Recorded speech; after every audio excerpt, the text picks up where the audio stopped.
want to welcome everybody to this panel here at KAIS. Thanks to the Che Institute for Advanced...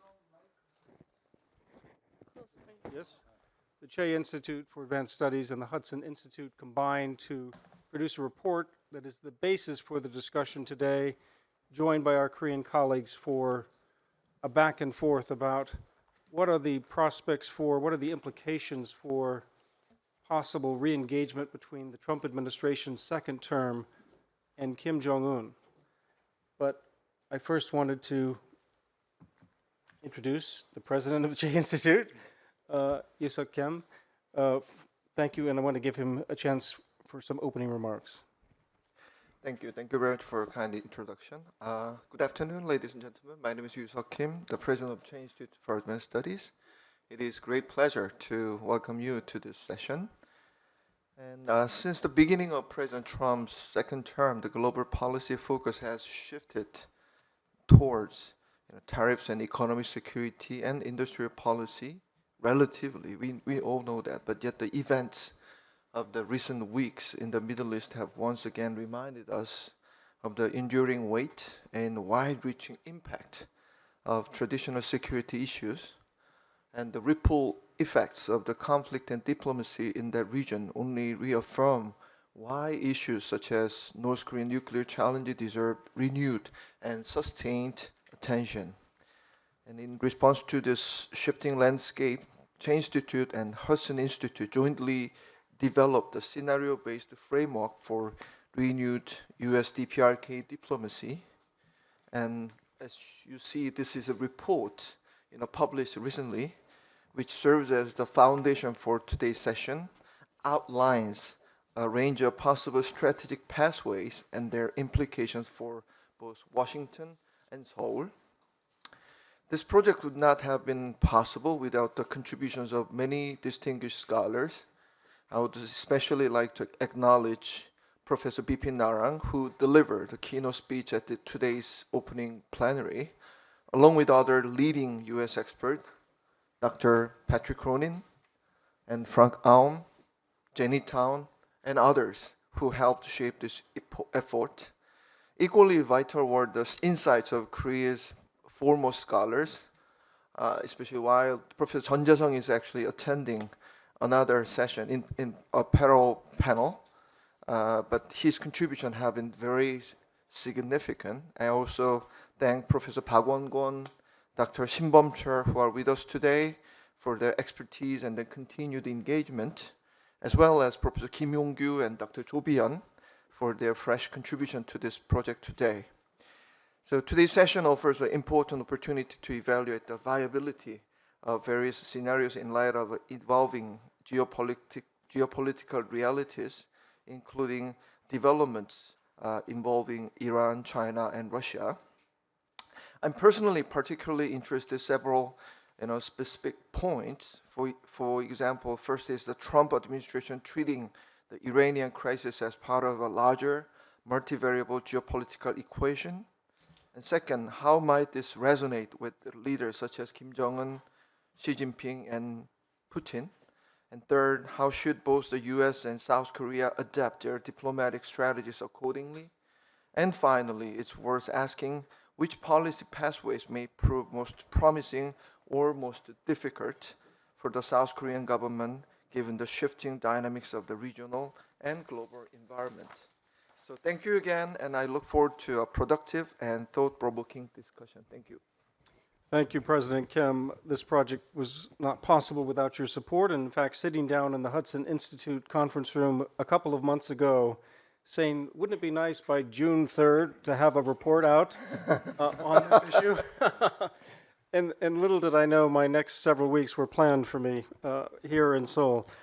But we are delighted to open up this discussion, really. We're here to learn and to continue on a discussion. This was never meant to be the final word about what we think the Trump administration and the now E.J.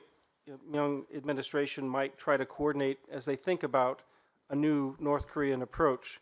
But we definitely wanted to set out some scenarios as well as some ideas, some prospects, and then think through the implications with our leading Korean friends.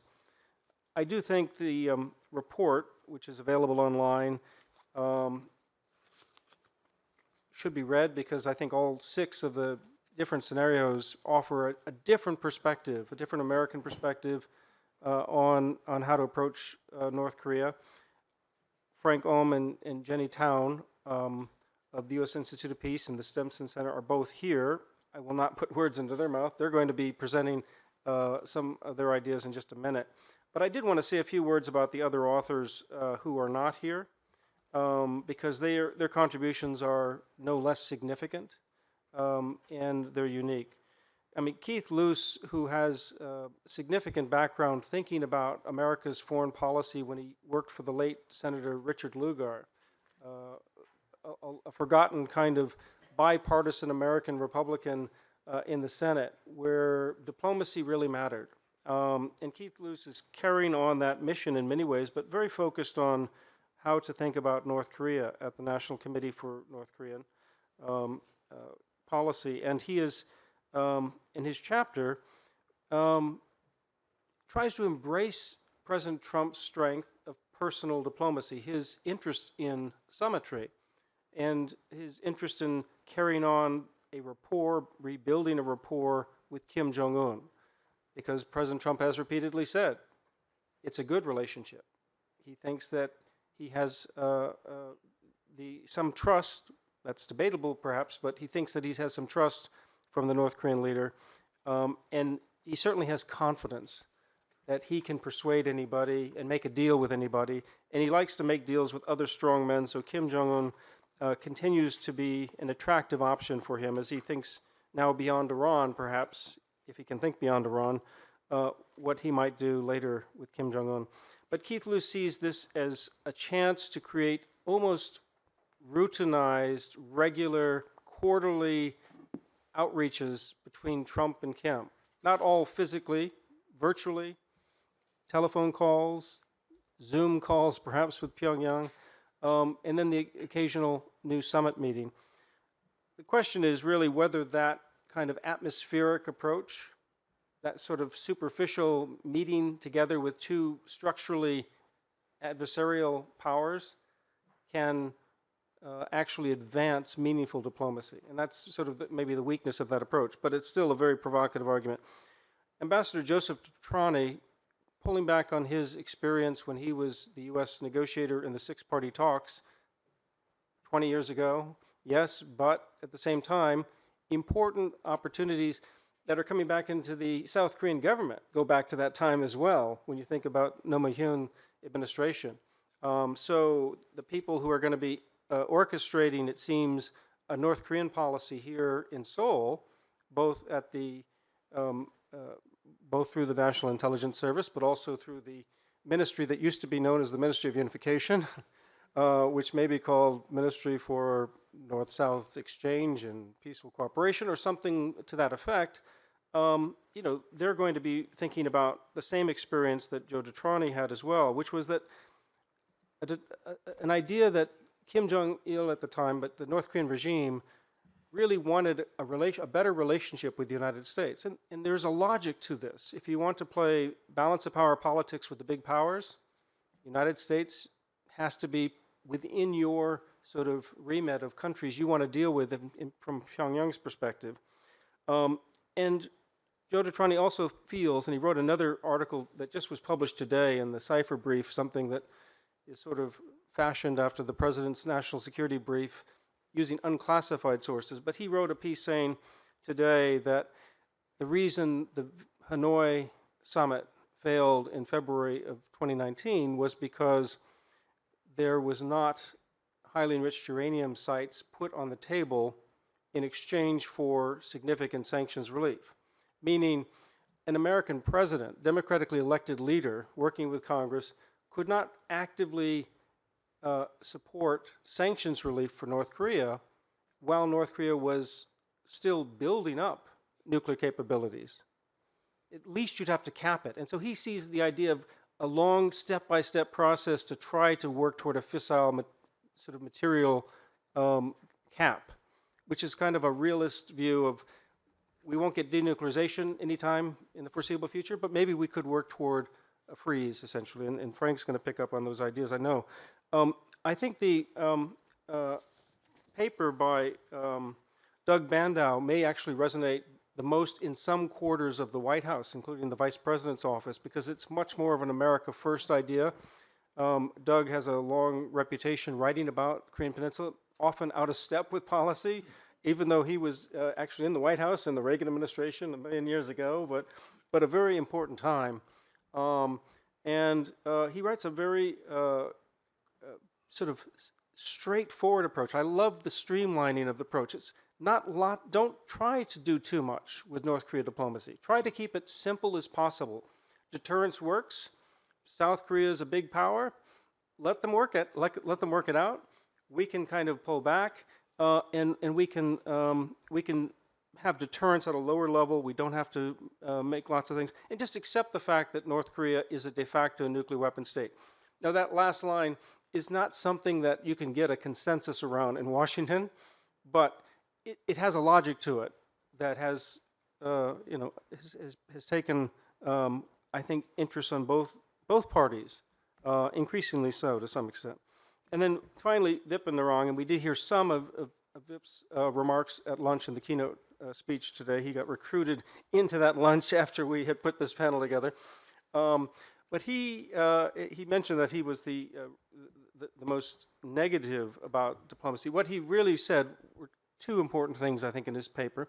One of them is that right now is the wrong time for the Trump administration to approach high-level summitry with Kim Jong-un until we have built up new leverage to deal with North Korea. Because of two things. One, he rightly points out, as we, I think, all agree, that North Korea is in a stronger position right now than it has been, certainly than it was the last time around, but it has a Russian backer, a China backer, and we don't have an ability to go back to fire and fury if we ever wanted to go there in the first place. But you can't really pull that same scenario that we had in 2017 now in 2025. So we have to build up leverage through more traditional means, he thinks. Extended deterrence, which he's talked about. That's problematic, though, because extended deterrence is partly about reassuring our ally, and our ally has lots of questions. Our allies, in general, have lots of questions about American credibility. We cannot answer all those questions to allies' satisfaction. In many ways, what I hope we'll hear from you later is, what do South Koreans want from the United States? What's your ask of the Trump administration about what would help extended deterrence? What would help with deterrence on the peninsula? I think the other thing that Vipin Narong makes clear, though, is that it's not just extended deterrence, but it's also the other side of the coin is non-proliferation. And he muted that today because he's here in South Korea, perhaps, but he does not want South Korea to have the bomb, basically. Right? He doesn't, not because it's South Korea, he just doesn't like proliferation. And he made a very eloquent set of remarks at lunch for why proliferation is in nobody's interest, really. And so I think he makes a very cogent argument that has a lot of appeal in policy circles on both sides of the aisle. And of course, he is speaking as somebody who recently left the Biden administration. And for all of the polarized political rhetoric in Washington, there's still not that much difference between most of the policymakers who make these decisions in the Pentagon. It changes when you get to the White House, and obviously when you get to the political appointees at high levels. But Undersecretary of Defense Bridge Colby and Dr. Vipin Narong probably don't disagree a lot when they're in closed doors sessions on these issues, I guess is one way I would put that. I want to say finally about a couple of my views here, that I think 3 points I really want to make here, that I would say 3 judgments that sort of stem from this. The first one is that whether it's advisable or not, summit diplomacy and the preparation for summit diplomacy between President Trump and Chairman Kim Jong-un is more likely to happen in the coming months than any time since those talks essentially fell apart at Hanoi and were not put back together when they had a short half-a-summit meeting on the DMZ back in 2019. And that's because Trump and Kim both like summit diplomacy. They both fashion themselves strong men who can deal with the other. They find they're already communicating at least Trump is communicating with Kim. We just have no window on what Kim's saying back to Trump at this point. Maybe he's saying very little, but the fact that he hasn't said more negative things, or that his sister has lost her job in terms of criticizing South Korea or criticizing the United States, it doesn't seem that they're as averse to it as they would have been if, say, President Biden had been proposing a meeting in the last administration. Secondly, sustaining that summit diplomacy, or at least that attempt to get high-level diplomacy, is going to be very difficult. And I think Frank in particular may address this, Jenny as well. It's just structurally very difficult to get to the meaningful diplomacy that we can take steps. We can freeze things, we can put a veneer on the piece, but the trust building is at best a very long game. I mean, Trump and Kim may show trust at a certain level, but it's going to be very hard for the systems to really build that quickly. It's going to be longer than that. Third point, and the final one, is that the formula for the Trump administration and the E. James Young administration may be something that we could call strategic flexibility for strategic flexibility. So let's put, this is where we need to put the South Korean equation into this mix in a big way. So if E. James Young, from his inaugural remarks on, is interested in improving inter-Korean relations, which he is, then giving South Korea running room to try to see if that can be rebuilt. It's a big question because North Korea has done so much to try to bury the relationship, but nonetheless, I think there'll be some serious attempts, and we'll have to see what happens. And I think the Trump administration will give that green light in general to E. James Young, assuming that those two leaders ever get together, E. James Young and President Trump. Hopefully a summit meeting next month in July will kind of solidify this. I'm hopeful on this. I think there are a lot of deals that can be struck. And a center-left ideology and a America First ideology may not seem like natural allies, but in foreign policies, things are different from domestic policies. So it's possible to come together and try to fashion this. But meanwhile, what's the Trump administration going to ask from Seoul? What's it going to ask from the E. James Young administration? Well, it's asking the impossible. It's asking for strategic flexibility so that forces here on the Korean Peninsula can deal with multiple contingencies, not just North Korea. And I can say it because I'm not in government. That means China.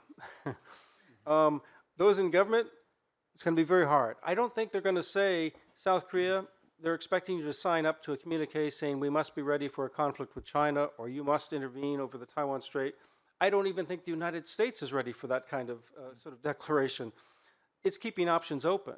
But it wants to make sure that the U.S. investment and forces here in this region are ready for the likely scenarios, the possible scenarios that could happen in the region. And that's not really just North Korea. In fact, it's not mostly North Korea because, as we just heard on a previous panel, North Korea doesn't have a lot of good options for using military force and thinking that that option is going to advance its interests in any significant way.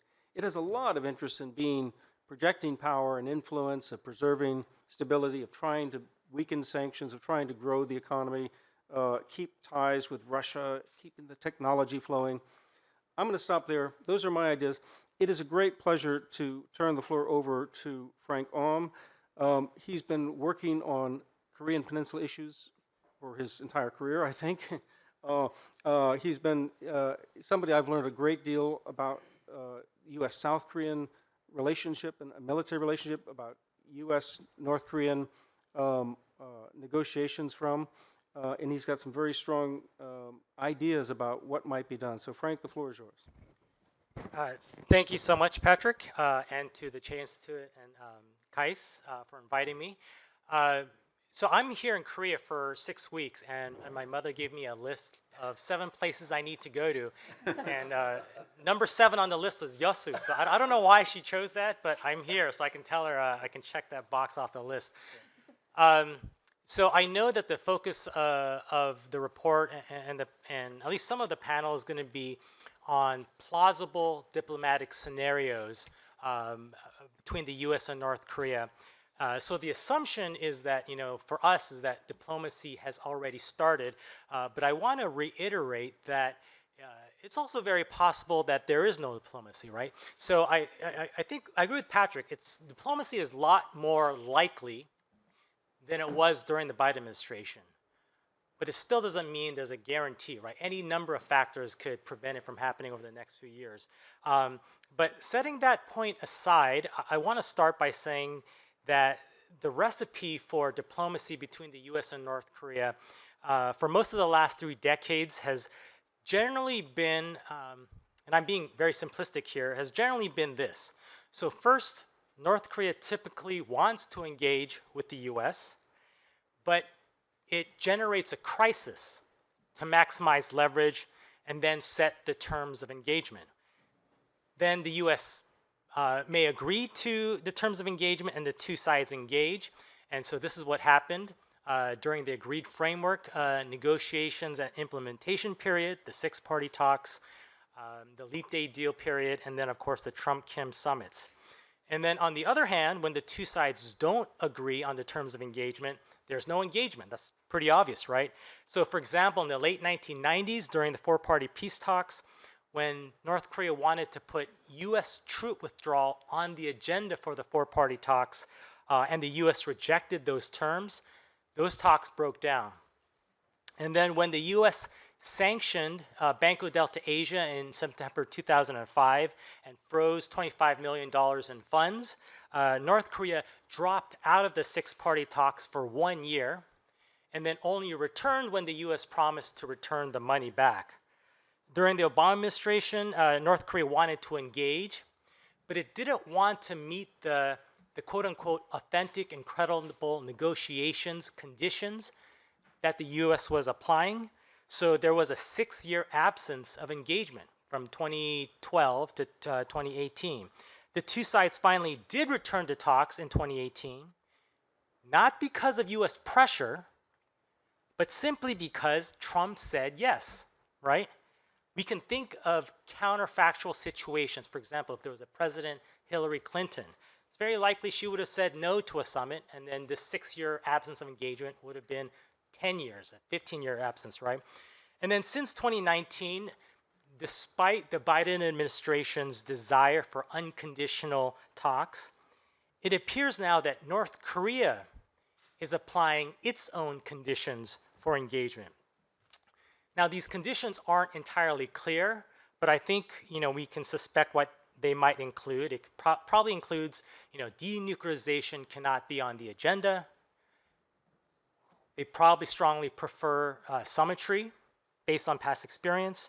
And of course, the promise of significant sanctions relief and other confidence-building measures, perhaps even upfront, right? So this is where my proposal begins. To jumpstart talks, one side would need to begin with unilateral conciliatory gestures intended to get the other side to reciprocate. And I think in the current situation where North Korea has more leverage than ever before, but the US is still the stronger country with a greater ability to tolerate the risks that come with not having its gestures reciprocated. In this situation, I think Trump has to make the first move, right? But there's a track record of unilateral conciliatory gestures paving the way for diplomacy on the Korean Peninsula. For example, in the early 1990s, when the US unilaterally removed tactical nuclear weapons from South Korea, unilaterally canceled the Team Spirit exercises, and agreed to have cabinet-level meetings for the first time since 1954, right? Kim Young-sun and Arnold Cantor in New York, right? This helped lead North Korea to sign the IAEA Safeguards Agreement and contribute to the 2 Koreas signing the Reconciliation and Denuclearization Agreements, right? And then in 2018, President Trump's willingness to meet with Kim Jong-un, the first meeting in history between 2 sitting leaders, spurred Kim to reciprocate with his own unilateral gestures, including handing over 55 boxes of US service member remains, releasing 3 U.S. detainees, shutting down the Punggye-ri nuclear test site, dismantling the Dongchangni missile engine test stand, and then, of course, its own moratorium on nuclear and long-range testing. But I think today the costs have gone up, and so simply relying on love letters and summitry, that's simply not enough. But I think a plausible path back to diplomacy could start sometime in the second half of 2025 with unilateral alliance measures. I don't know if they'll do this, probably not, but this is my proposal, such as suspending the Ulchi Freedom Shield exercise in August 2025, the Freedom Shield exercises in March 2026, and suspending the deployment of U.S. strategic assets to the Korean Peninsula. And then in response, ideally, North Korea would announce at the 9th Party Congress in January 2026 that, with the completion of the 5-year military development plan, it's open to re-engaging with the U.S. based on certain terms. And I think Pyongyang could also reimpose a moratorium on nuclear and missile testing as its own reciprocal measure. And I think these actions should be relatively uncontroversial and doable because we've taken similar confidence-building measures in the past, right? So I think with these moves, the U.S. and North Korea would be able to herald an immediate reduction in military hostilities and tensions.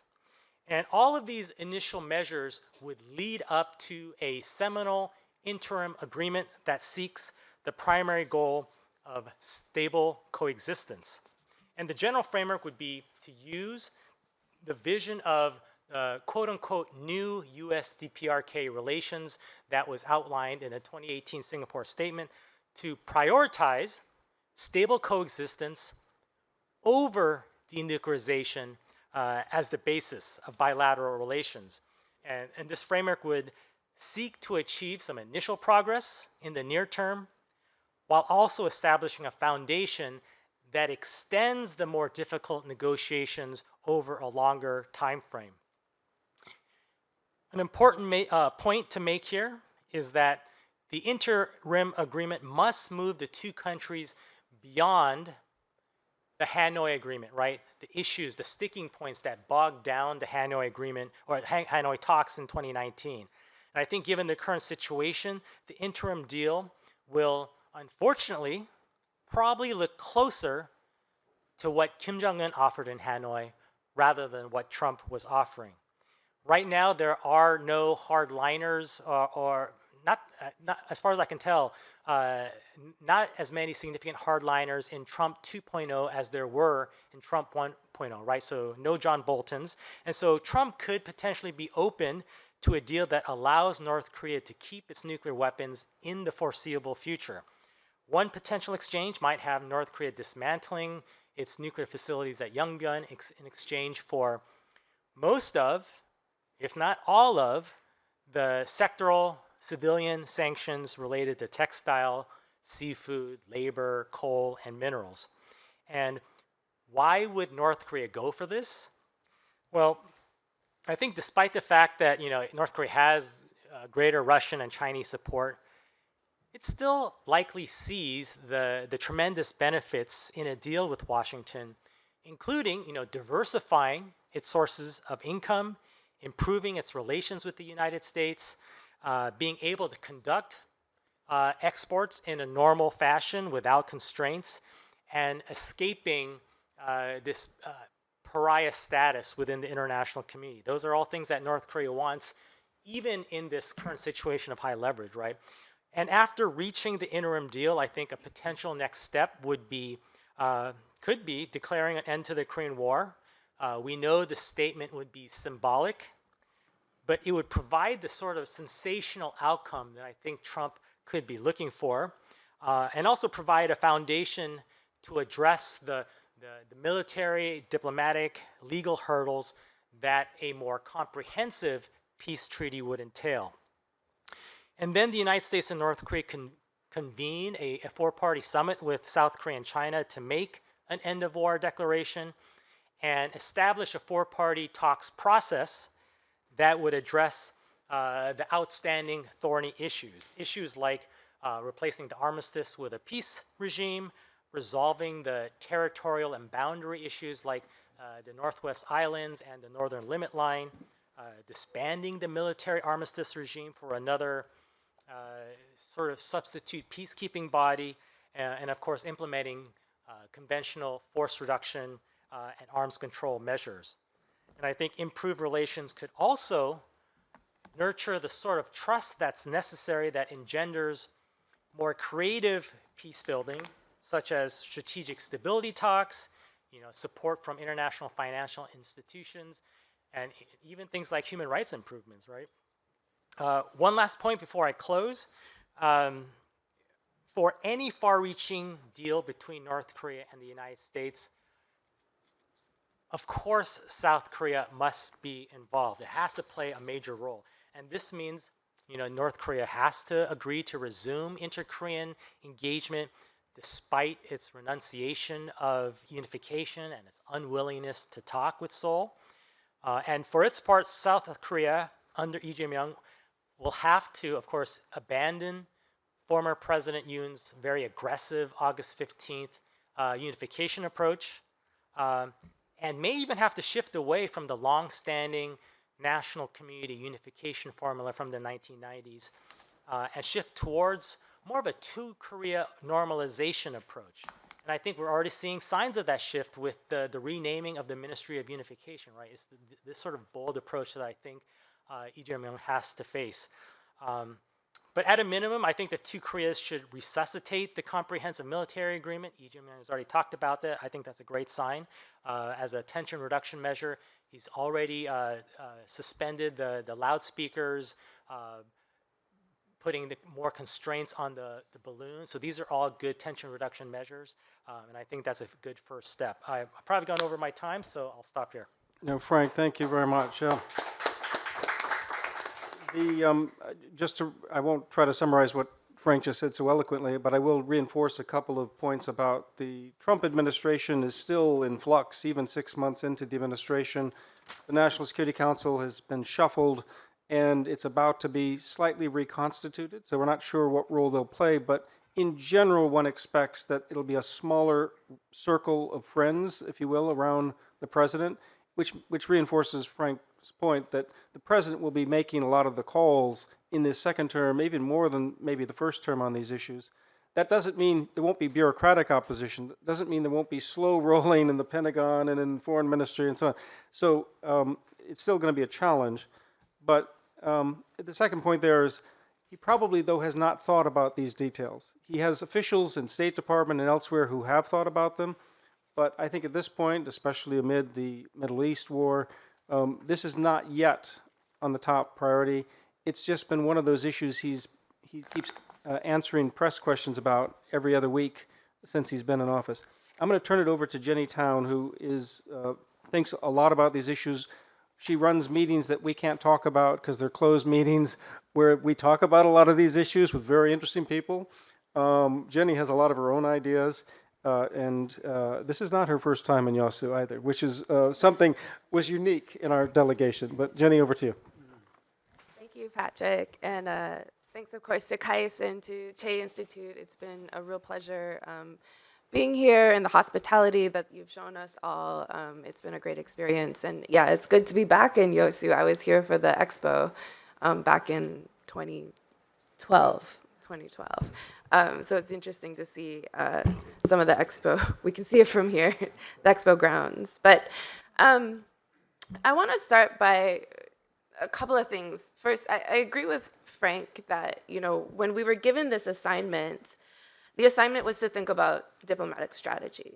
And so, but it doesn't necessarily mean because we wrote these papers and we're thinking about diplomatic strategy, it doesn't necessarily mean diplomacy is going to happen. And there's very real chance that nothing happens. And I think, Patrick, I would agree that, there is, this is probably more likely, diplomacy was more likely under the Trump administration than the Biden administration. It's a low bar. But I think that was probably more true a week ago than it is today. And I think, what happened, with the U.S. Bombing of Iran, I think it really underscores, first, that we can no longer deal with North Korea in isolation of broader geopolitical developments and trends. All of these are going to have impacts on how North Korea sees its position in the world, who its friends are, how different countries react to it. And North Korea is increasingly impacting, the global security environment, not just the Korean security and Korean Peninsula.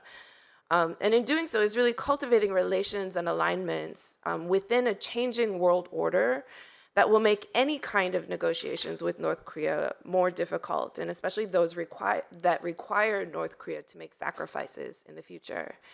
So I just want to preface what I'm going to say with that. The point of my paper was thinking about, if we're thinking about diplomacy, the traditional approach is to think about it as to, we need to deal with the nuclear issue and then we deal with peace. There's a sequencing here that is a bit out of sorts. And so, I took the assignment to be as provocative as possible because we were tasked to think about diplomacy. So, I think there's a reason to think about how do we flip that sequencing, and should we flip that sequencing? And I think, if we think about the traditional formula of denuclearization first before peace, as a non-proliferation strategy, if we're trying to prevent a country from crossing the nuclear threshold, the threat of losing something, like its political reputation or even its political relations, can be an incentive in order to prevent that action, right? For North Korea, though, I think some of the problems here is that there wasn't much of a relationship to lose, and at least not with Western states, especially not with the United States. And so this idea that, the further they go down this road, the more isolated they become, isn't really a big change from what they're used to. They didn't have a great political reputation. They weren't really tied into the international financial systems. They weren't really robust in their trade relations with other countries, and they certainly didn't have a high diplomatic profile before to lose. So I think, this sort of limits this notion of a punitive approach to North Korea in terms of how far is that really going to go to continue withholding something that they already don't have. But, as a non-proliferation strategy, as a strategy to try and prevent them from making certain decisions, we failed. As a nuclear disarmament strategy, though, North Korea has nuclear weapons. And so now the challenge before us now is, how do you convince a country, an insecure country that has already built nuclear weapons, however legal that process was, to give them up? And that's a very different challenge. And I think, it's worth remembering that North Korea is an insecure country with a political system at odds with Western values that is still at war with the United States. And so we are asking them, what we're really demanding them to do is to disarm and trust us that we have their best interests at heart. Well, I have to say, South Korea doesn't even always believe that. There's always, despite the visible and tangible commitments that the US has made here on PEN, there's a constant demand for greater assurances. There's a constant questioning of US intentions and commitments. And we're here, and we have the paperwork, we have it on paper, we have it on the ground, and every day it is a continued discussion. And here we are 75 years into a very resilient, very strong alliance, still having those conversations, though. We're asking North Korea to believe us. And after the fate of regimes like Iraq, Libya, and now Iran, history does not help us make that case. And so the only case, if we look through history, where there was a country that developed their own indigenous nuclear technology, indigenous nuclear weapons program, and then voluntarily relinquished it and lived to tell about it, is South Africa. And so part of that was really enabled by the fall of the Soviet Union and the positive changes that that made to the threat environment, to South Africa's threat environment at that time. And so that gave them some room to make different choices and make different decisions. But with North Korea, our approach tends to really focus on trying to intimidate, trying to punish, trying to withhold from them as much as possible. And this concept of like maximum pressure has really always been met with maximum resolve, not capitulation. And so that is going to only be more pronounced now in the near-term future, given the strikes on Iran. So I think, if we're talking about diplomatic approaches, we can keep talking about tweaking our approaches along the margins, but we shouldn't expect different results. It may look like we're putting in effort, but we should manage our expectations accordingly, because we're really only playing with the edges. The core of what our policy has been since 1994 continues to be the basis of what we seek from North Korea. And if we're okay with that, great. Like I said, there might not be diplomacy. But it also means that we keep reacting to every test and every advancement North Korea makes, which is fueling an arms race here in East Asia and runs the risk of constant reaction spirals. Or we could change tack. And so I think, we've just seen an example of an attempt to use force to try and prevent nuclearization as a non-proliferation tool. And I think we learned several lessons from Iran. One is that it's difficult to destroy nuclear facilities even when we know where they are, how they're configured. And even if they are damaged, the knowledge exists in Iran and within their nuclear elites. The knowledge exists and facilities can be rebuilt. But the intervention, again, breeds further resolve from the Iranian government to move forward. By trying to denuclearize by force, it has also made the case for nuclearization and greater support, moral support for Iran to make that decision, as we're seeing from comments from China, Russia, Pakistan, and a lot of the global south. And so, again, here's a situation where we know where the infrastructure is, but we don't know where the nuclear material is. And so even if we did damage Iran's nuclear infrastructure, some of Iran's nuclear infrastructure, their potential for pursuing a nuclear path is still just as viable as it was before. But again, and the resolve to do so, and to do so quickly, has now grown. So if the goal was to reinforce non-proliferation norms through this action, this offensive likely actually is going to have the opposite effect.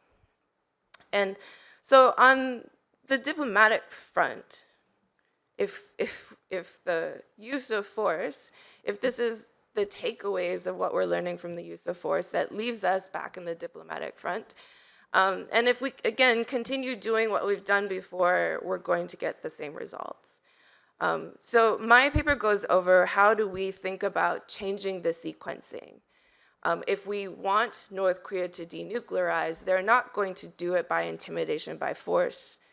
The only way it becomes a viable option is if we really deal with the relationship first and the security environment first, in order to create different options for North Korea. And so in my paper, I talk a bit about what it would look like to normalize relations with North Korea, assuming, really thinking about how normalization of relations is not a reward for good behavior, but it actually creates obligations between states. And so instead of, it doesn't mean we accept everything that they do. Look at all of the countries that we have relations with that we continue to criticize, the things we need to criticize.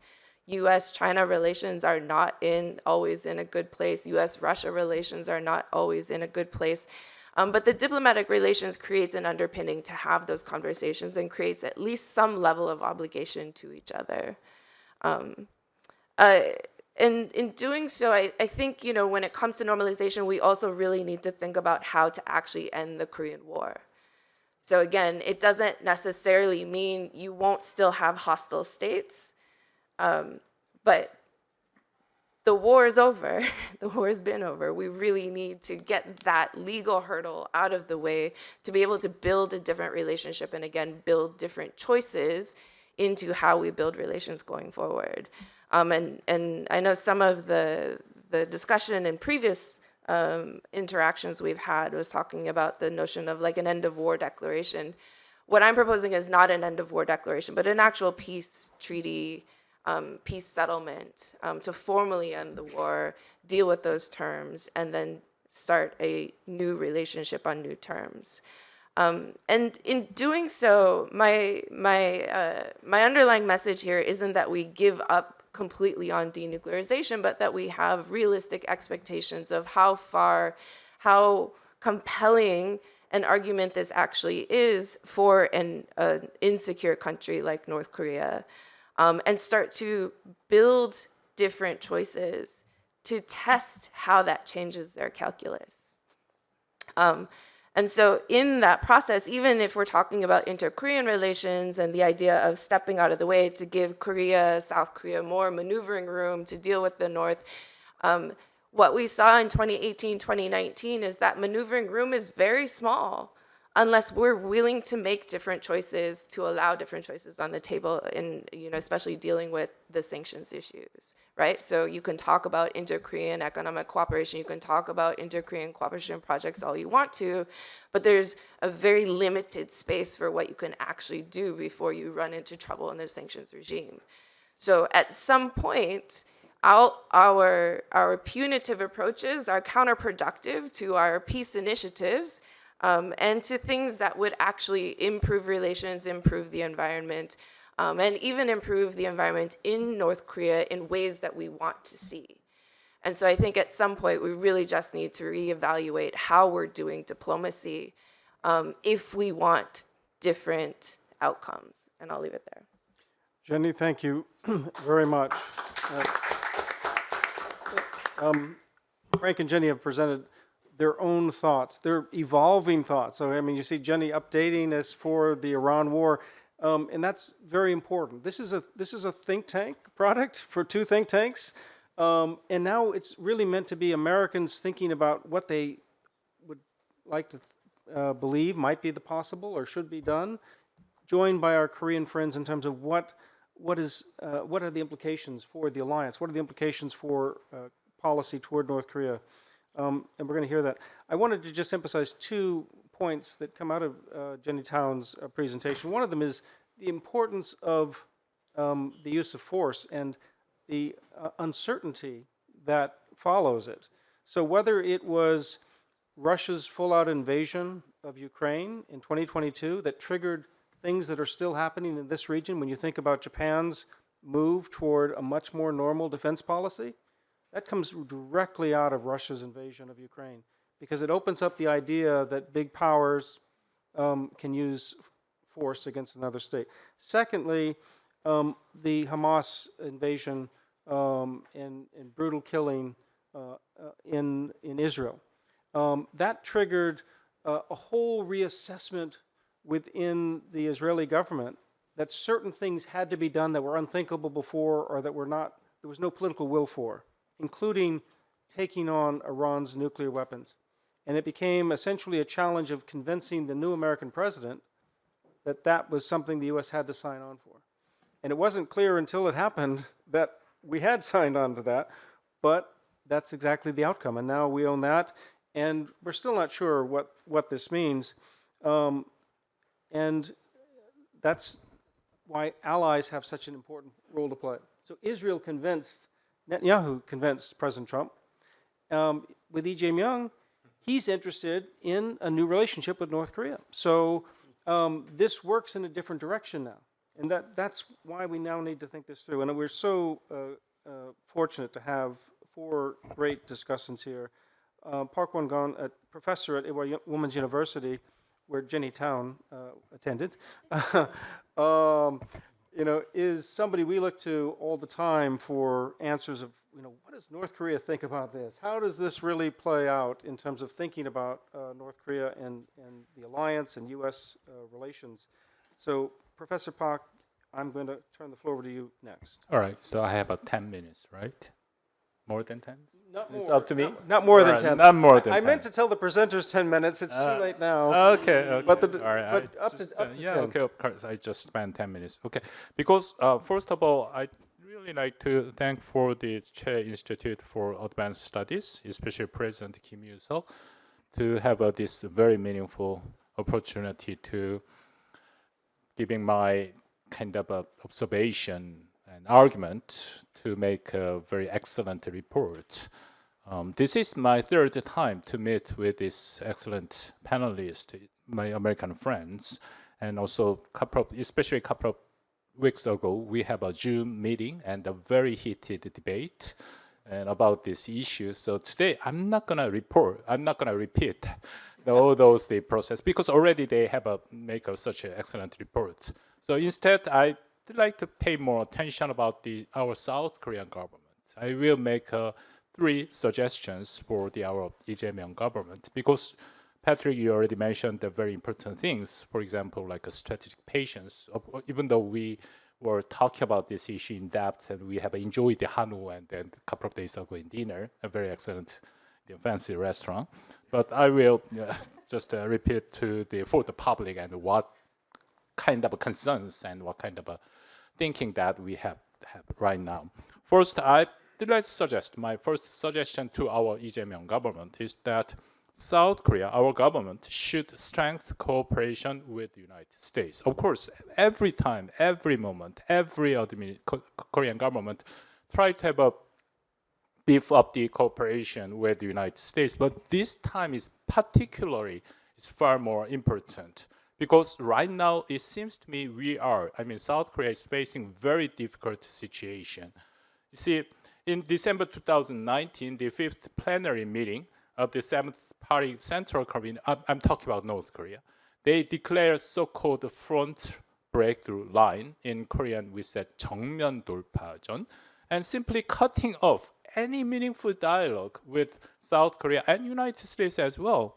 And also in December 2023, and Chairman Kim, and very clearly mentioning that they no longer pursue any kind of peaceful unification with South Korea. Instead, they said that South Korea is hostile, separate state. Even they said that South Korea and North Korea is totally 2 different nations, 2 different ethnicities. They said that they are Kim Il-sung nation. South Korea is just, they are different one. So all those things, and probably many of you remember that Kim Il-jung himself said that doesn't matter what kind of a South Korean government is, whether it's progressive or the conservative, doesn't matter. They said that they are not going to have any kind of a meaningful exchange with South Korean government. So this line of a policy is likely to continue.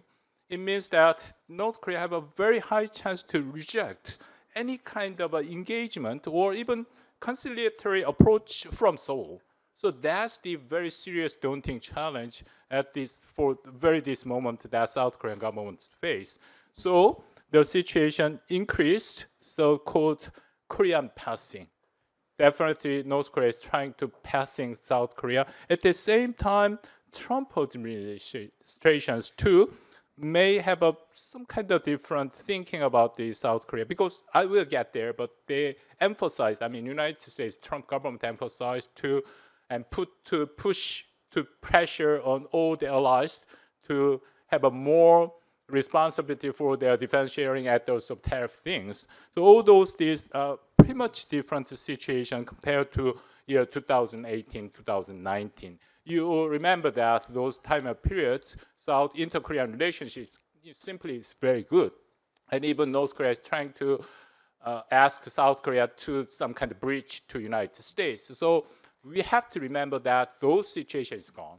We are facing very different and daunting challenge. So that's the first suggestion, that our government should strengthen cooperation with the United States.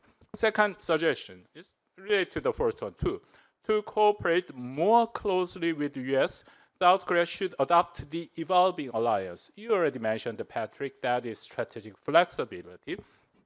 The United States linking economics and security, demanding more burden sharing from allies. In Shangri-La speech the last month, and this Defense Secretary Pete Hegseth made it very clearly, said that, quote, economic dependence on China intensifies its malign influence and complicated our own defense decision-making when tensions rise, end quote.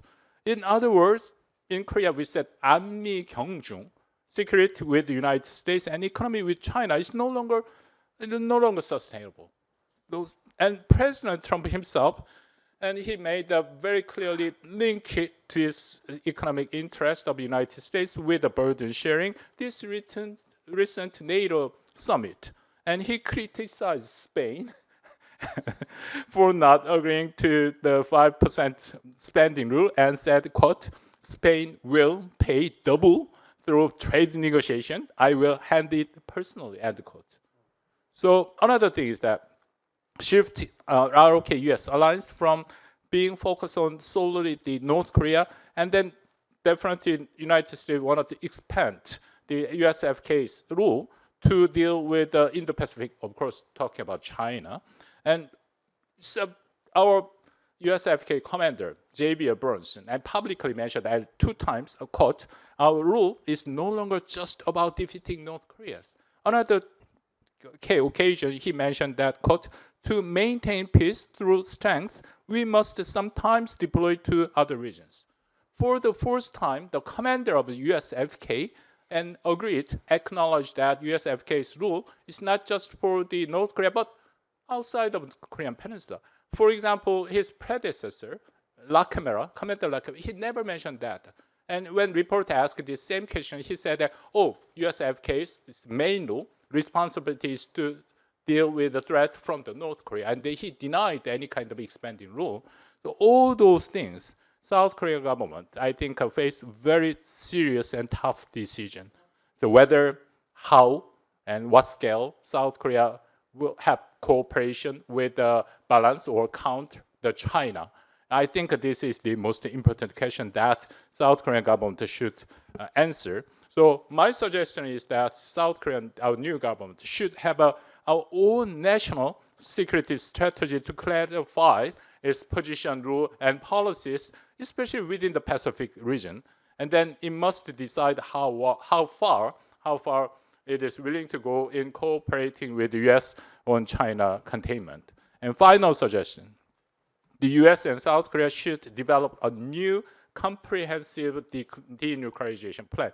See, one more time, right now, the situation is totally different from 2018, 2019. So I said that like a Singapore model or even Hanoi model would not apply right now because North Korea is aimed to form a so-called new Cold War. Since 2021, Kim Jong-un himself publicly several times that he really wanted to have a new bloc. So it seems to me that he wanted to build a new bloc. Of course, bloc included China, Russia, and Iran. And then the North Korea wanted to be acknowledged and de facto nuclear weapon state, and then they are developed the economy within the bloc. It's like the Cold War period. So even if I agree that Trump and Kim Jong-un would meet Trump, not this year, but probably the next year sometimes, but he definitely wanted to have, not to have a denuclearization talk. Instead, he definitely wanted to have an arms reduction talk. And still, at the same time, North Korea will maintain some kind of hostile relations with the United States. It's like the Cold War period between United States and Soviet Union. They have a hostile relations, but they are trying to reduce this tension. So those kind of approach could be applied, could be adopted by North Korea. So we have to think about this totally different situation. So this 9 minutes. I saved 1 minute for you. Thank you so much, Professor Park. We have a double dose from the Sejong Institute because they are provided 2 outstanding speakers and discussants. Shin Bum-shol is the director of Sejong Institute's Center for Korean Peninsula Strategy, but he's really somebody, right? And is somebody who we know has been deeply involved in the strategic planning of the U.S.-ROK alliance and knows these issues so well from a policy professional position, but also from a research position. So, Dr. Shen, over to you, please. Thank you, Patrick, for kind introduction. Let me first thank you, Choi Institute for Advanced Study and Chairman Kim for having me this wonderful event. I also thank you for the three presenters for their wonderful article and many audience. I participated in many sessions for the last 2 days. I think this session, the number of audience is overwhelming compared to others. It's so-called audience like cloud. Anyway, by the way, I handed in my discussant paper, 5 pages probably, last week. But unfortunately, I figured out no paper is ahead of me. So I think I cannot but to improvise my comment, which is better because it will be very short and very frank. This year marked the 30 years anniversary of my professional career. Wow, I think I'm very old. And then, unfortunately, Professor Park Won-kwon is the same because we joined KAIDA, Korea Institute for Defense Analysis, in 1995, the year after the agreed framework was made. So at that time, we have some rosy speculation about the North Korea's nuclear issue, but I didn't expect 30 years later, I still make a comment with regard to North Korean nuclear issue. That gives me kind of money for me, for my life, but which is not happy story.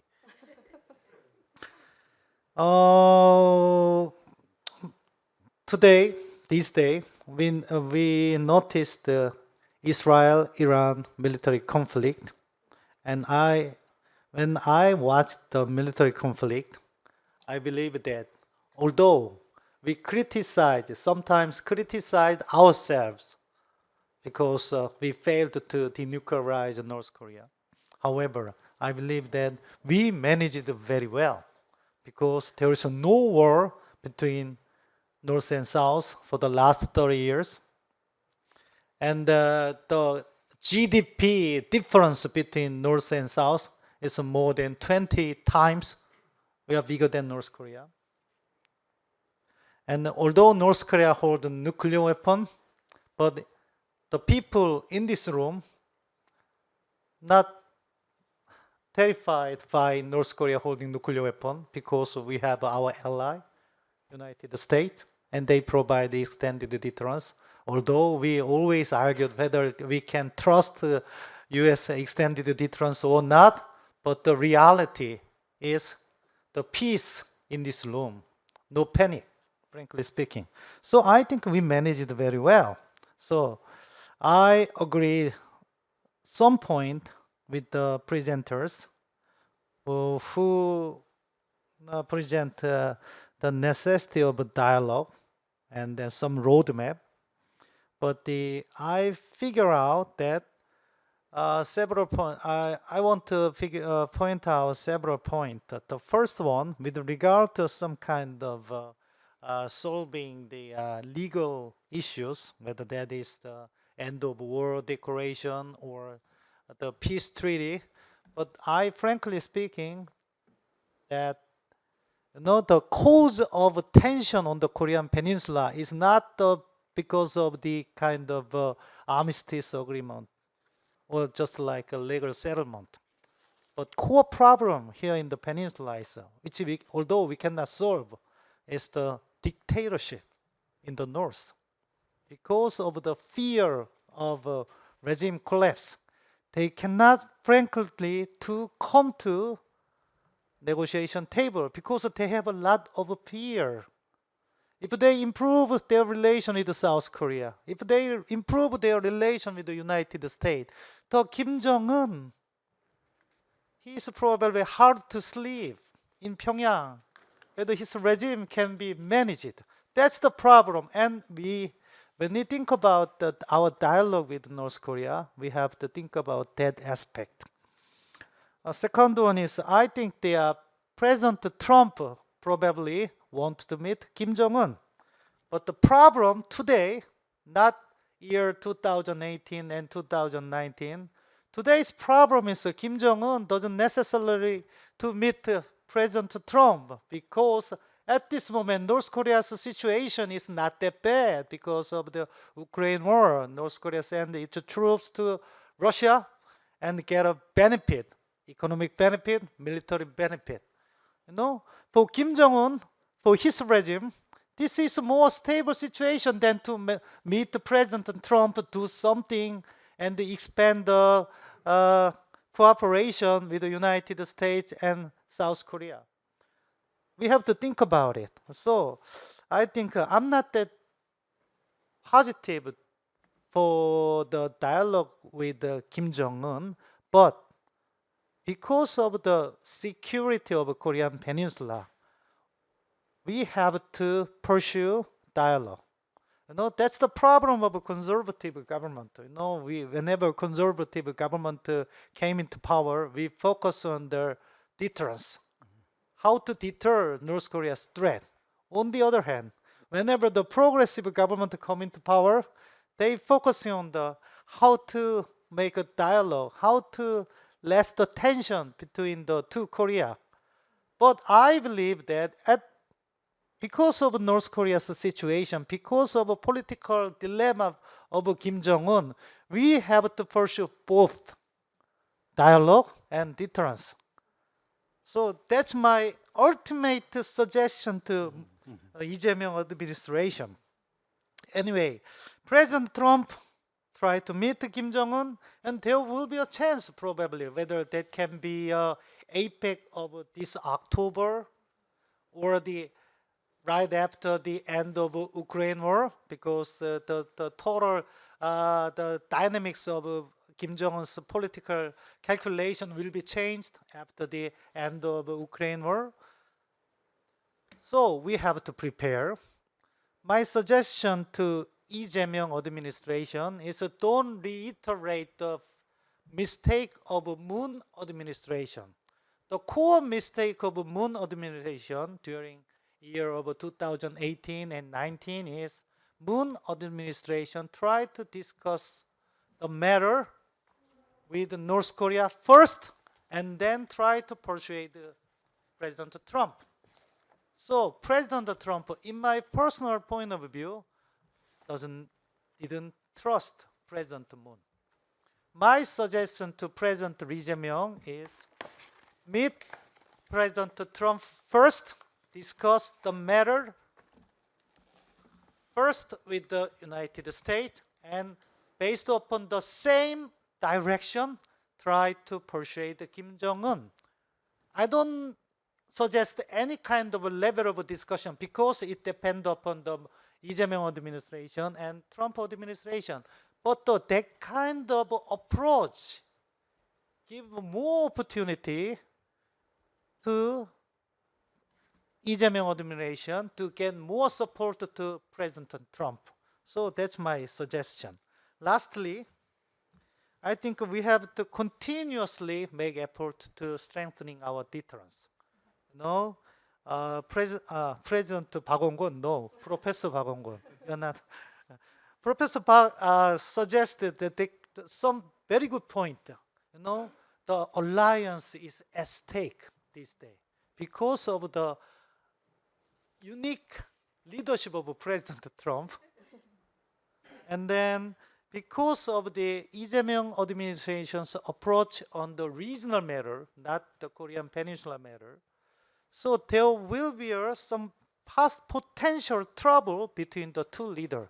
So the two leaders must meet earliest manner and must solve the alliance issue, whether that is a China issue or open transition issue, strategic flexibility issue, or defense spending issue. We have to solve that kind of a problem and then coordinate the North Korean policy. That would be eventually lead to the success of the Lee Jae-myung's North Korean policy. To do that, I think we have to maintain at least current level of extended deterrence cooperation, because it is very vulnerable in my personal point of view. Second is we should be careful on the postponing or stopping joint military drill, which is a very easy one. But think about North Korea. They send their troops Ukraine. They experience the modern warfare at the right there in Ukraine. Then, but we postpone joint military drill. I think that we have to be careful on that issue. But unfortunately, I think that there will be a postponement or downsize of a joint military drill. That is my concern. But it's up to the Lee administration. So anyway, my last suggestion is that the reason I pointed out that this year marked my 30 years professional career is that I believe that my experience of from the Kim Yong-sam administration to Lee Jae-myung administration, from Clinton administration to Trump administration, our North Korean policy is not is like a more relay game. No, the 5-year term or 4-year term administration maintain the situation better and pass over good situation to the next administration is very important. So I think those two aspects, dialogue and deterrence, must be maintained, well coordinated by alliance partner. Thank you. Dr. Shin, thank you. Very important advice, and not surprising from somebody who was so successful at managing the U.S.-South Korean alliance that he believes that that's a good way to proceed. And I largely agree with what he had to say. I do think that the nuclear issue in itself, though, as we heard from Vipin Narang at the keynote address today, is growing. And so our next discussant, Dr. Jo Bi-yoon, who is a research fellow now at Sejong Institute Center for Security Studies, is an expert on these issues, and look forward to her incisive, short remarks here as a panelist. I'm sorry, our clock is running. I've been a bad time manager, and I apologize. No problem. Thank you so much for invitation to this great panel, the Che Institute, and also I'm very honored to be part of this senior colleagues of mine who I have a deep respect for, and also all the respected authors of this report who are here and also not here. I just want to start by this comment. However, with all due respect, I hope to deliver some frank kind of responses to the things that were mentioned today and also in the report, especially on the perils of a stable coexistence with DPRK. In my personal opinion, despite I have a very short career, but from my understanding of what's going on in this period right now, I think stable coexistence could emerge as a temporary condition, but I think it should never be written down in official policy. There are 3 fundamental reasons why. The first one is about undermining deterrence and extend deterrence that Dr. Shin already mentioned. I think the current ROK-US extended deterrence architecture is built on making sure that there is credible and overwhelming retaliation in event of any nuclear use by North Korea. So we have always tried to build unambiguous pledge from the United States that they will use full range of capabilities to deter and defeat such threats. But I think this tension reduction measures embedded in stable coexistence idea fundamentally conflicts with this architecture. And I think Vipin already mentioned during the luncheon speech, but I think this could come at a worse timing when US is going through discussions on possible early wartime option transfer, changing the roles and size of the US FK in this region.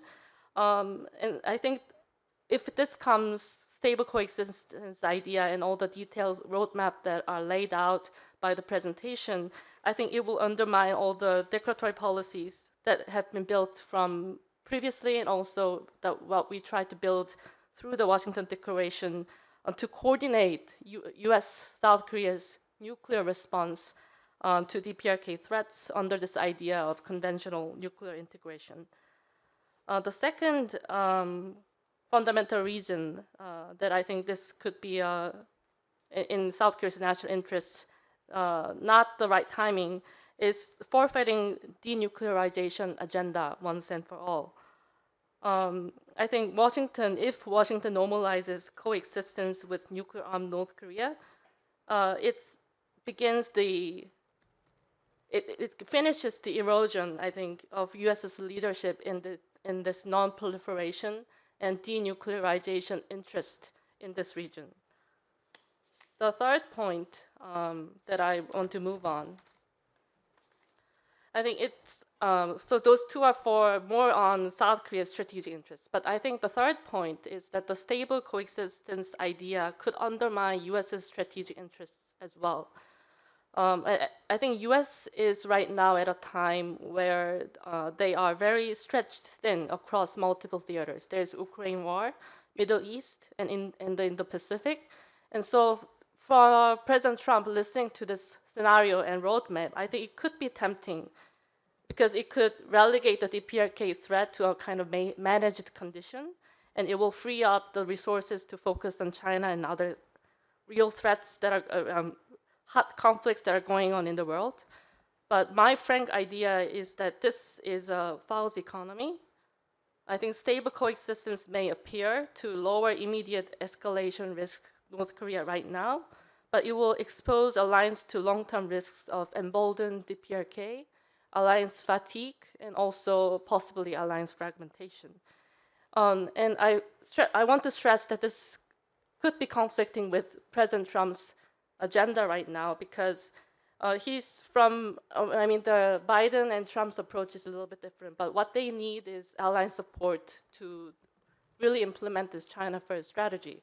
But if this stable coexistence or any sign of Washington appearing to accept a kind of a nuclear coercion or nuclear presence of DPRK in this region, I think it will be very difficult to enlist allies like South Korea and Japan in the China first strategies.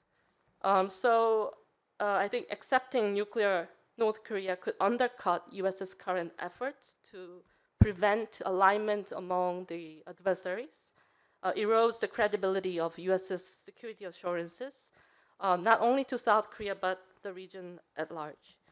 And since we are running out of time, I will end my point with just one more point. Summarizing all the three fundamental reasons why stable coexistence may not be the policy for South Korea, my suggestion, I don't have a policy suggestion, but my conclusion is that we do need to reframe the question, but we should never normalize the situation. I think the tension reduction mechanisms may be useful tactical de-escalation terms. It could provide a short-term wins for US side in kind of negotiating, but I think this could be a long-term trap that undermines deterrence, erodes alliance credibility, and violates normative commitments and diminishes US's strategic interests in the region.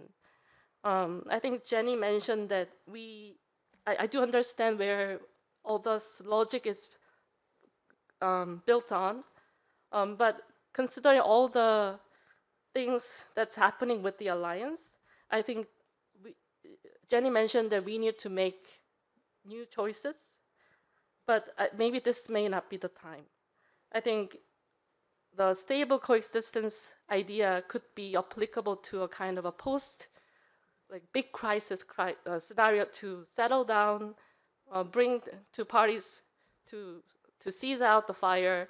But I think right now, where we have a kind of a cold stability in this region, this may not be the right timing. Thank you. Thank you.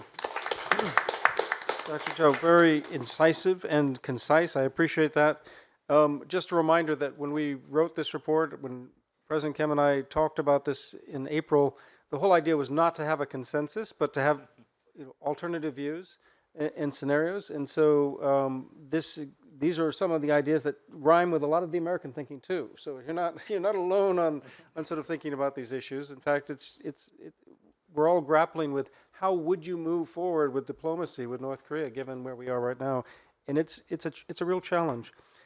Last but not least is my good friend Hyung-Gyu Kim, professor at Jeju University. He's an expert on China, and I just have to say that in many ways I owe this project to Gyu, because he was in Washington State, not D.C., in Seattle, on November 6th with me, the day after the American election and President Trump's triumphant second term result. And we were given the sort of difficult duty of trying to explain what exactly a Trump second administration would mean for the Korean Peninsula. And here we are. I think we're still grappling with that issue. But Professor Kim is extremely well placed to think about both this issue of North Korea, but in the context of the region and China and U.S. relations. Thank you. Okay, thank you very much for the inviting me to this timely and meaningful seminar, where I can share my views with my American friends. And then also I'd like to thank you, the Choi Institute, and especially President Kim Yoo-seok. And then I think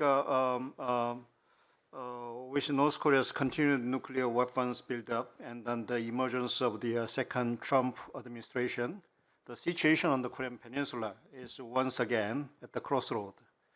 The new South Korean government will face the following questions.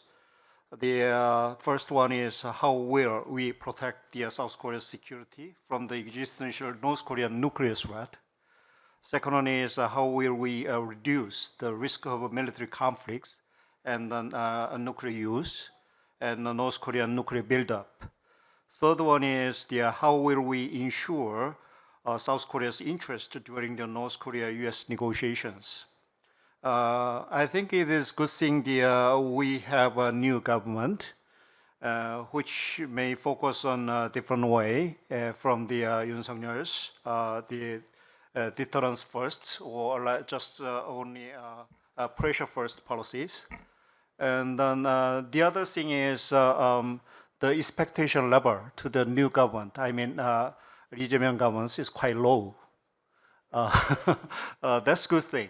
And then, he will take the maybe the third way from the typical conservative ways or typical progressive ways.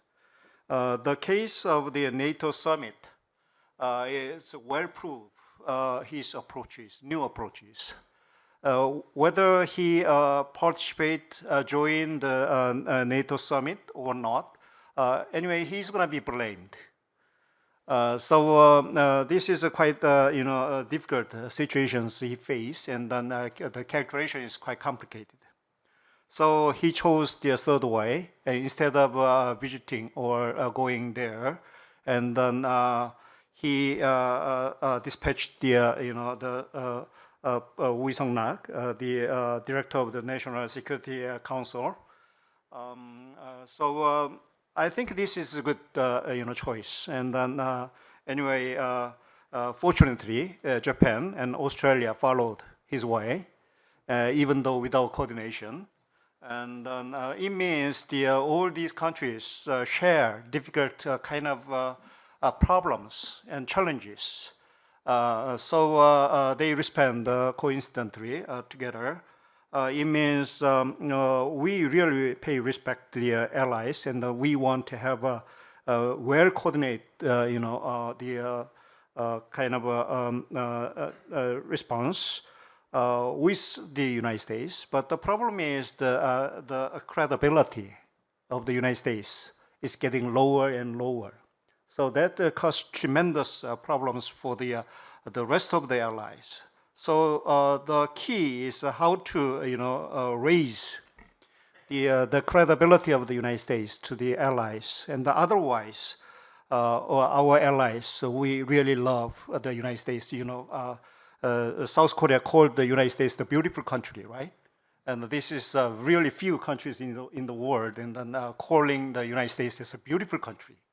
But such, South Koreans really want to have the United States close to the South Korea, and then go together with the United States. And then, but the problem is the United States is getting far away from us. That's the problem. Now I am gonna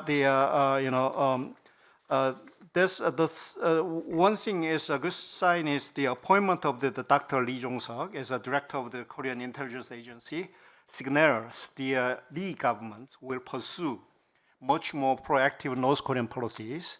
So all the discussions here maybe be quite meaningful for the new government. And so I suggest the three principles and then also 5 policy orientations.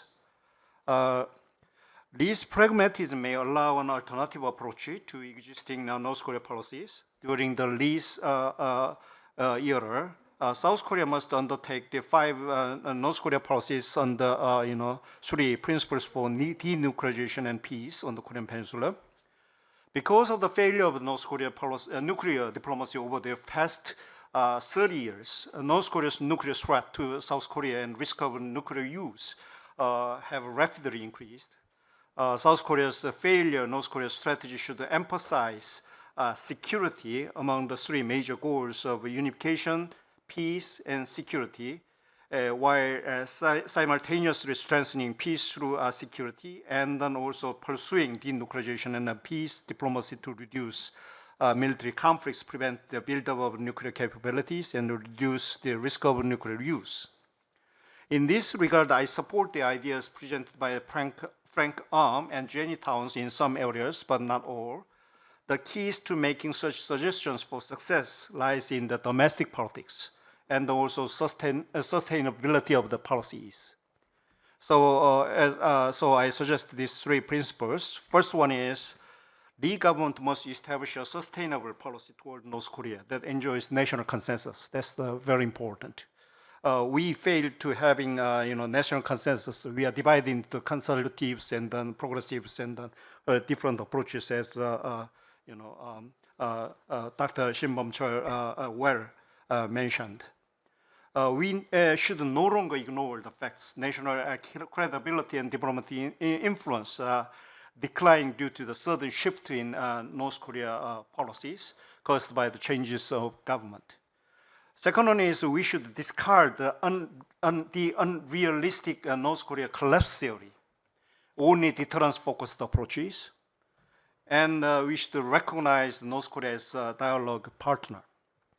The North Korean policy focusing only on sanctions and pressure based on the North Korea collapse theory and also strategic patience, the so-called, was the biggest factor in the failure of the North Korean policies. Therefore, as the possibilities of North Korea's collapse has decreased in the post-Cold War era, we should pursue continuous engagements with North Korean authorities, as Frank and Jenny suggested. Third principle is that we should pursue a North Korean strategy linked to Northeast Asian geopolitics. Unlike Europe in the early post-Cold War period, China's presence in Northeast Asia has prevented the dismantlement of the Cold War and the change of the status quo on the Korean Peninsula.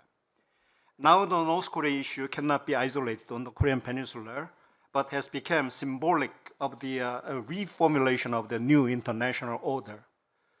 I think we want to take a new Cold War-like approaches based on the zero-sum nature.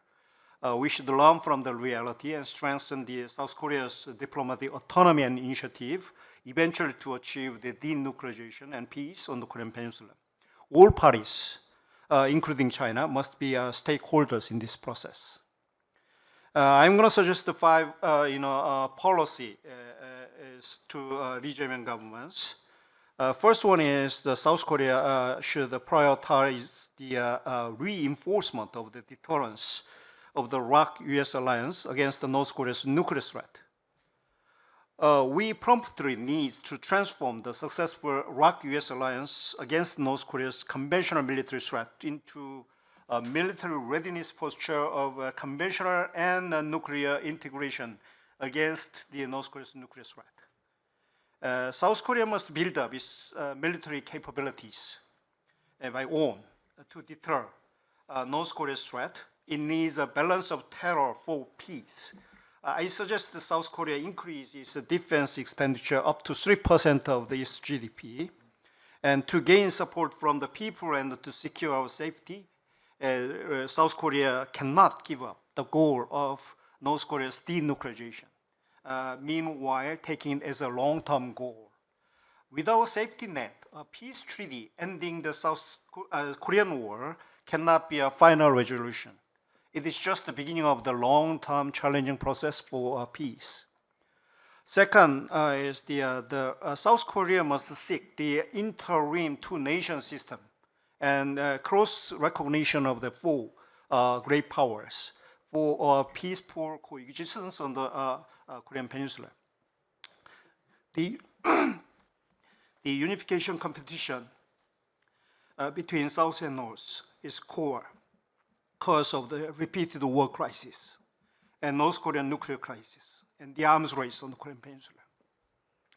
In order to prevent war, ease military tensions, advance denuclearization, and reduce the risk of the nuclear use, we need to adopt the interim two-nation system and close recognition by the four great powers to establish a system of peaceful coexistence and lay the foundation for long-term peaceful unification. Third one is South Korea should resume diplomacy on North Korea's nuclear program for gradual denuclearization, starting with the freezing North Korea's denuclear program. We must acknowledge the reality immediate and complete denuclearization is impossible due to Kim Jong-un's will to arm himself with nuclear weapons and China and Russia's neutralization of sanctions against North Korea and Trump's fait accompli policy regarding North Korea's nuclear program. We must pursue a step-by-step denuclearization solution that secures a freeze on North Korea's nuclear program as an alternative, jointly drafting a denuclearization roadmap with ROC-US cooperation, and then also recommending the North Korea-US summit. Fourth, the South Korea should promote political military talks between the South and North and the United States to reduce the risk of nuclear use and prevent military conflicts. As North Korea's unprecedentedly aggressive nuclear strategy and South Korea's preemptive strike military principle collides, it is urgent to hold political and military talks between the South and the North and between the US and the North to maintain the communication channels, prevent escalation, and manage crisis and ease military tensions. Finally, the South Korea will support the concept of regional and strategic stability. As designated Prime Minister Kim Min-seok mentioned earlier in his interview, we have to make much more focus on these two concepts. Ensuring regional strategic stability is the core direction of the South Korea's future foreign policies under the Lee government, I suggest. Regional stability means maintaining a balance of power and interest in which one country in the region cannot attempt a sudden change in power, or a powerful country cannot coerce a weaker country to maximize its interest. Strategic stability means a state preventing nuclear-armed countries from using nuclear weapons primarily to achieve its national goals, or a major power from forcing its will over weaker countries by military means in this region. So my conclusion is South Korea, as a divided country and trading nation and middle power country, prefer communication and peace rather than confrontation and collision. And also we prefer predictable and gradual change rather than rapid change. So in this regard, I would like to discuss further with my friend, other American friends together. Okay, thank you. Professor Kim, thank you very much.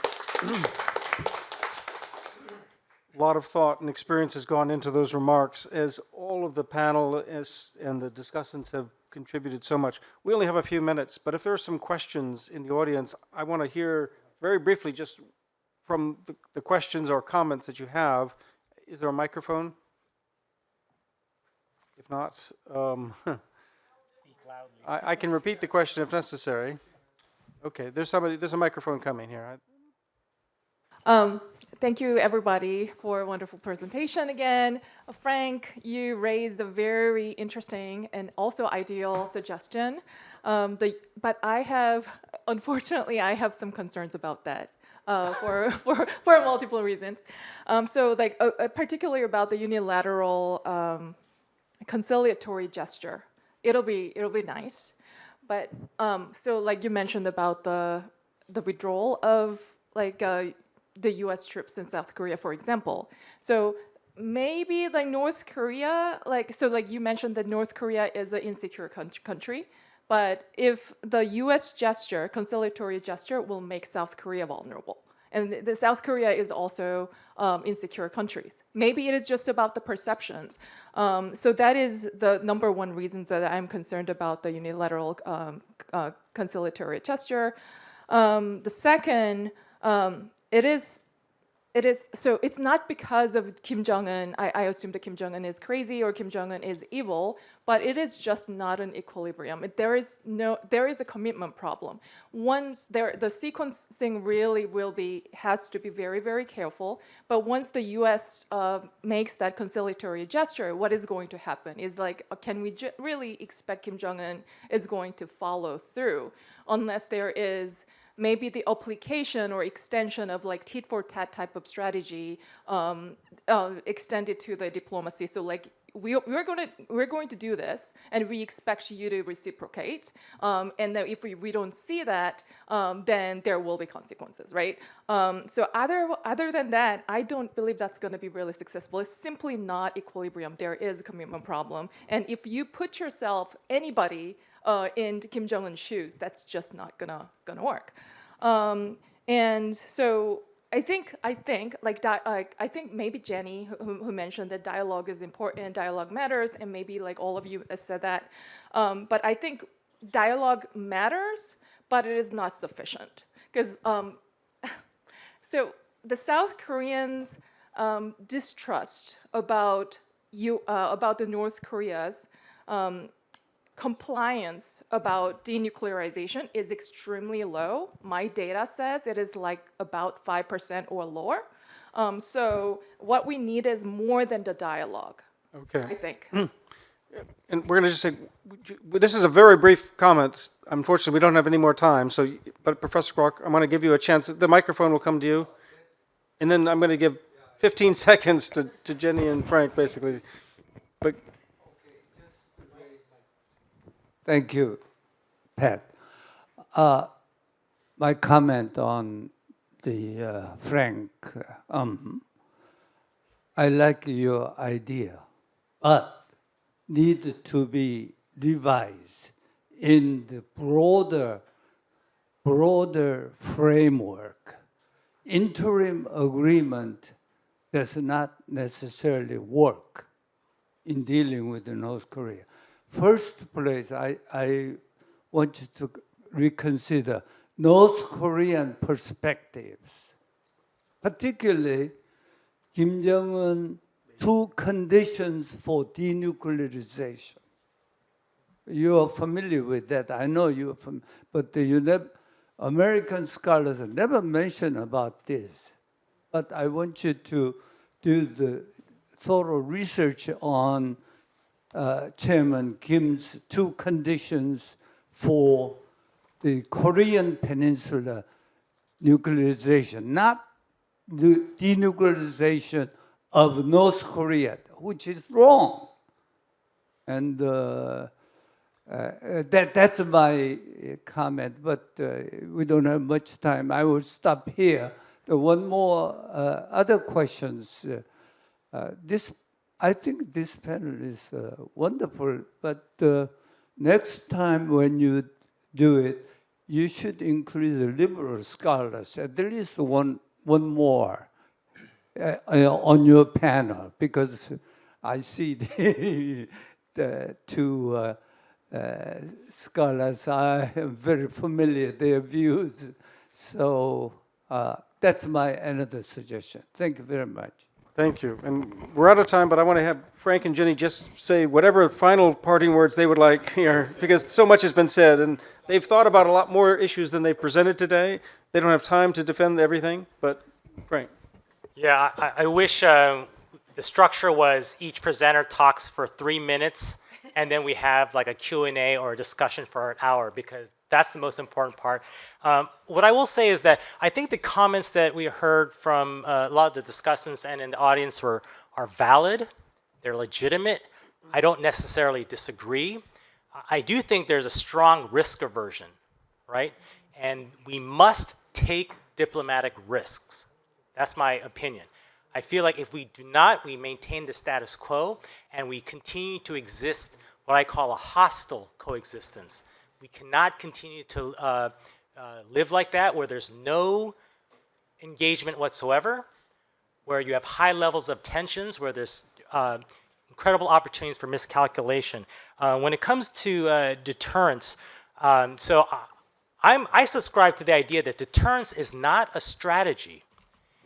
Deterrence is a tool that buys you time, right? And I'm only sort of reiterating lines from Richard Smoke and Alexander George, political scientists. But deterrence buys you time. But with the time that is bought, we need to use that diplomatically to resolve the issues that require deterrence in the first place, right? And so that's what I hope we can focus on. I know people talk about deterrence, diplomacy. Let's focus on the diplomacy. Let's make advances.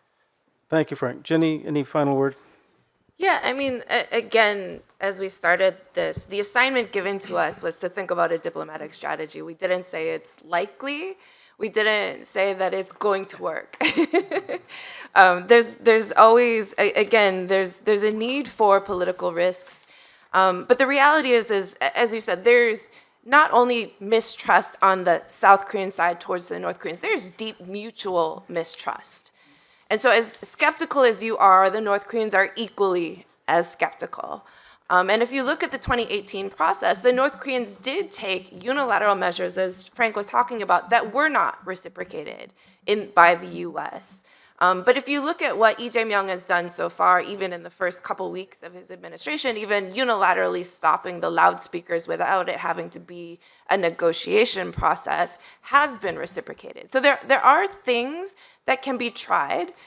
There's no silver bullet here. And again, North Korea has already crossed the nuclear threshold. There are no easy answers here. And so trying to convince them that they don't need nuclear weapons and that they can trust that the world has their best interests at heart and they're going to survive any kind of disarmament process is a very, very big ask. And so because of that, there is some diplomatic risk-taking that is needed. This has been a great project and a great panel, great discussion. I wish we had more time, and I wish I had time to thank everybody, President Kim, who's helped from the Che Institute. I know Chung Dong-ho is here, and he, of course, was on my email or phone every hour of every day, I think. Kang Joon-ho has been, made sure every meeting happened, but it was Heather who really sort of made sure that the was flawless kind of logistics and assistance. And Brian Yu from my staff at Hudson, thank you all. And President Kim, thank you to you. Thank you, everybody. So please join thank you to the panel.